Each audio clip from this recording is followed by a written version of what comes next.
Okay. अगला point है दोस्तों हमारा एडिक्शन। अब आप बोलोगे एडिक्शन का मतलब क्या होता है सर? एडिक्शन का मतलब होता है नशा की आदत है, किसी को इंटॉक्सिकेशन की हैबिट है। इंटॉक्सिकेशन का मतलब क्या होता है? नशा करना।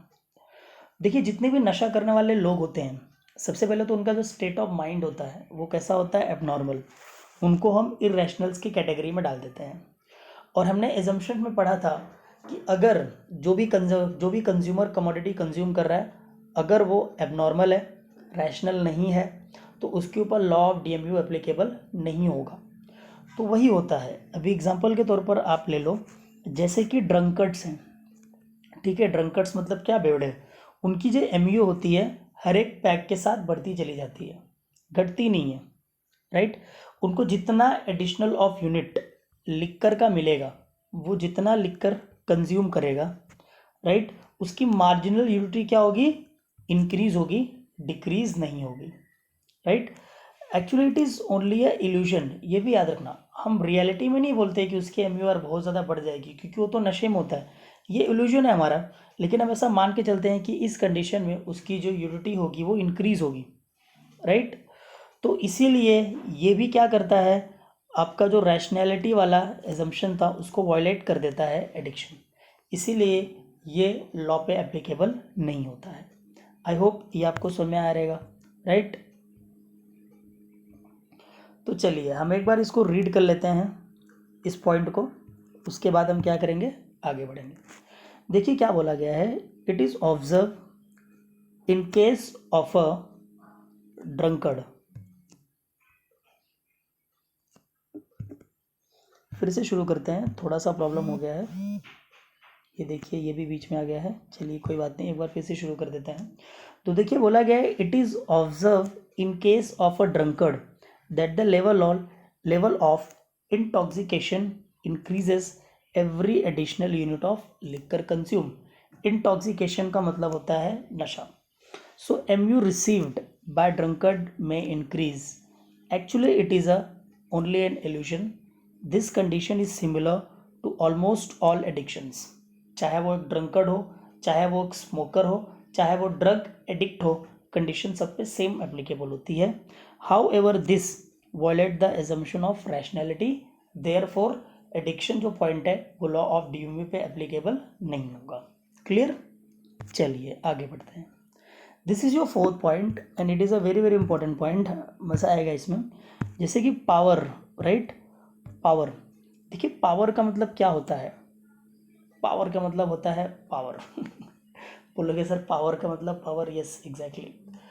जैसे कि नेता होते हैं, ठीक है। एक नेता है, सपोज वो आपका ग्राम पंचायत का नेता था। अब देखिए अगर वो ग्राम पंचायत का नेता है या फिर सिर्फ एक नगर सेवक है, ठीक है, तो क्या वो इतने से चुप बैठेगा क्या? नहीं।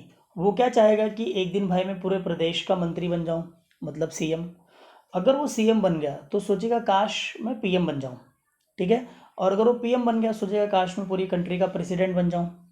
तो जितनी भी पावरफुल पोस्ट होती हैं, एक आदमी जितना पावर एक्वायर कर लेता है उसको उतनी ज़्यादा पावर की भूख होती है।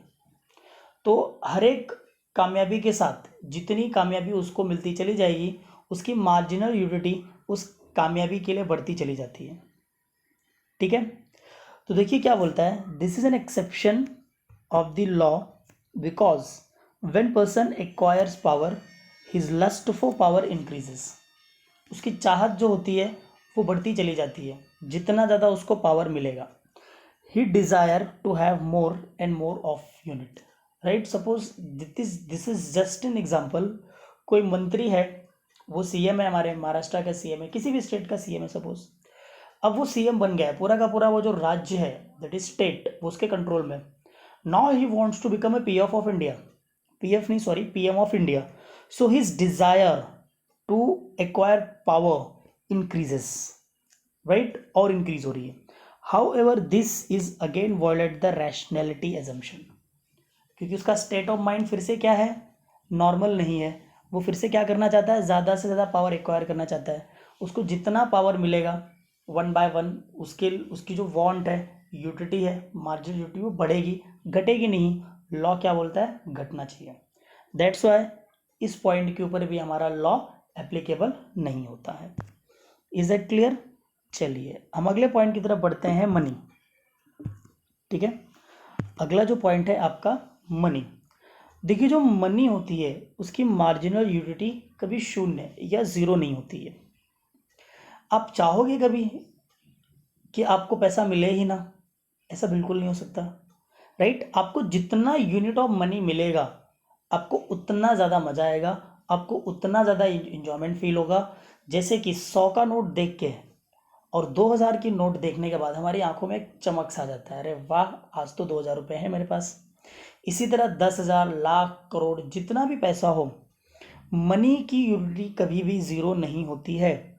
इसकी जो यूटिलिटी होती है वो इंक्रीज होती जाती है जब स्टॉक ऑफ मनी इंक्रीज होता है। रीज़न क्या है मनी के लिए लोग इतना परेशान क्यों होते हैं? यार सिंपल सा रीज़न है, ये क्या है, मीडियम ऑफ एक्सचेंज।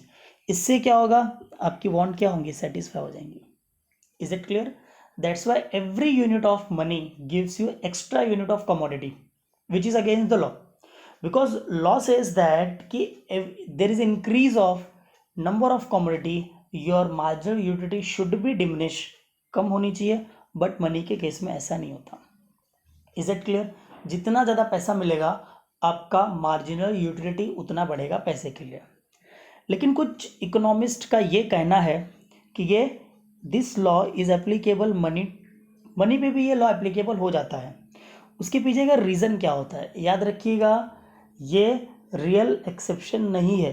इकोनॉमिस्ट बोलते हैं कि मनी जो होता है वो लॉ ऑफ डीएमयू का रियल एक्सेप्शन नहीं होता है, राइट? ये इस पे लॉ एप्लीकेबल भी हो जाता है लेकिन कभी कभी। कब होता है? जैसे कि कोई रीच पर्सन है, अब जो मार्जिनल यूटिलिटी होगी पैसे की रीच पर्सन के लिए वो क्या होती है, कम होती है, लेकिन पुअर के लिए क्या होती है, बहुत ज़्यादा होती है। तो marginal utility for money more and more to the poor person than to the rich person. Is that clear? तो आइए हम देखते हैं, ये है हमारा प्यारा मनी। तो देख सकते हैं जितना यूनिट ऑफ मनी आपको मिलेगा आपकी यूनिटी क्या होगी, उतना ज़्यादा बढ़ता चला जाता है। देखिए पैसे ही पैसे, वीडियो देख के अमीर बन गए आप लोग मेरा करेक्ट, कितना पैसा है। अब ये देखिए लास्ट वाला जो पॉइंट था, ये एक अमीर पर्सन है। तो ऐसा कुछ इकोनॉमिस्ट का ऐसा कहना है कि इस बंदे के लिए जो पैसे की यूटिलिटी होगी, सॉरी गलती से स्क्रीन आ गया, इस बंदे को जो यूटिलिटी की पैसे की जो यूटिलिटी होगी वो कम होगी क्योंकि इसके पास ऑलरेडी मनी है, शॉर्टेज नहीं है। लेकिन ये जो गरीब है इसके पास मनी का शॉर्टेज है, तो इसके लिए जो मार्जिनल यूटिलिटी होगी मनी की वो बहुत ज़्यादा होगी और इसके लिए बहुत कम होगी, राइट? तो अमीर के पास जितना पैसा आएगा यूनिट ऑफ मनी, ऐसा जस्ट इमेजिन करते हैं कि उसकी एमयू क्या होगी, घटती चली जाएगी। दैट्स वाई ये लॉ पे एप्लीकेबल होगा लेकिन पुअर के केस में नहीं होगा।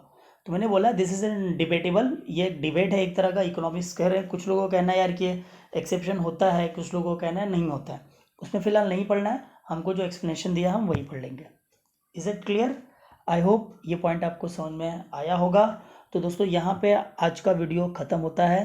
Thanks for watching. ठीक है, तो ये जो वीडियो है इसको आप ज़्यादा से ज़्यादा लोगों तक शेयर करें, राइट? शेयर करिए और आप मेरे चैनल को सब्सक्राइब कीजिए, प्रेस कर दीजिए इस बेल आइकन को ताकि नोटिफिकेशंस मिलती रहें। ठीक है, और दोस्तों आप मेरा टेलीग्राम चैनल भी ज्वाइन कर सकते हैं। ठीक है, उसका जो लिंक है वो मैं आपको डिस्क्रिप्शन बॉक्स में दे देता हूँ। ठीक है, आई होप आपको ये लेक्चर पूरा का पूरा समझ में आ रहेगा। फिर भी अगर किसी को डाउट है तो आप कमेंट सेक्शन में या फिर कॉमर्स विद अनिल सर में जो मेरा टेलीग्राम पे चैनल है उस पर आप मुझे कांटेक्ट कीजिएगा। Is it clear? Thanks a lot, thank you.